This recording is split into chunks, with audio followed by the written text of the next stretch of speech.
This job finished notes for Mr. Mayo. We come in yesterday originally and did all the tear out. We were in fact missing the corner base cabinet. We called Ellis Truck and they actually had it. They left it off the truck, so we did go and get it. We were able to completely 100% finish the install, with the exception of we were missing some shelf clips. We will need to get those ordered. We had one pack in this box, so we will need some extra shelf clips.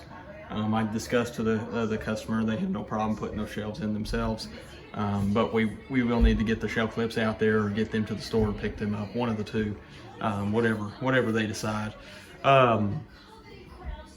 You know, we installed the quarter round, pushed it to the crown molding, and pushed it to the ceiling. If you can see there, it's not exactly straight with the door.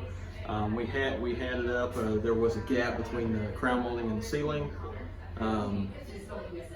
We pushed it up. The customer didn't like the gap between the ceiling, so we pushed it up for him, and it looks pretty good that way. But the crown molding's finished. As you can see, no problems there. The cabinets are not flush finished cabinets on the ends, so we actually had to rip the decorative doors down to make them work. Most of the time we need flush finished end cabinets on the ends anytime there's a decorative door. The toe kicks installed, all the handles were here to install. We did have a couple issues with the stove and the drawing. If you can see, there's a blank plate cover right there. We actually moved it over to here. The customer paid that to us separately. It was not originally on the contract. And we also, can you pull that out for me? There's another note about the stove. I'll get back to that in a minute. We did hook up a temporary sink for him. We did swap out those two valves. As you can see, those are brand new. And he also paid us separately for that as well.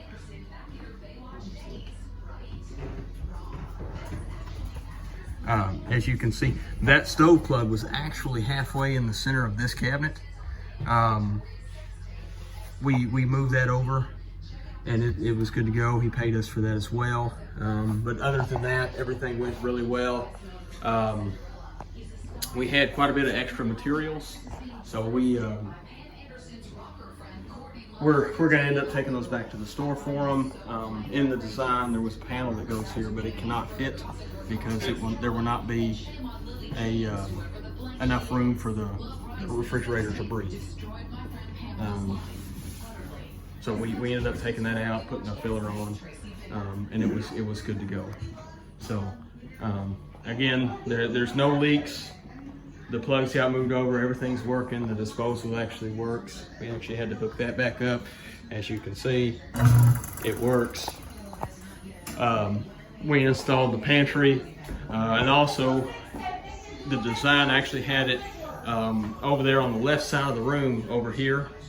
It was supposed to butt up to the side of the lights, but if you measured it out with the pantry and the width of that freezer, it wasn't going to work. We discussed with the customer, and everybody decided that it was better that it would go right up to the corner of the wall. Again, this is job finish notes for Mr. Mayo, and that is everything. Thank you.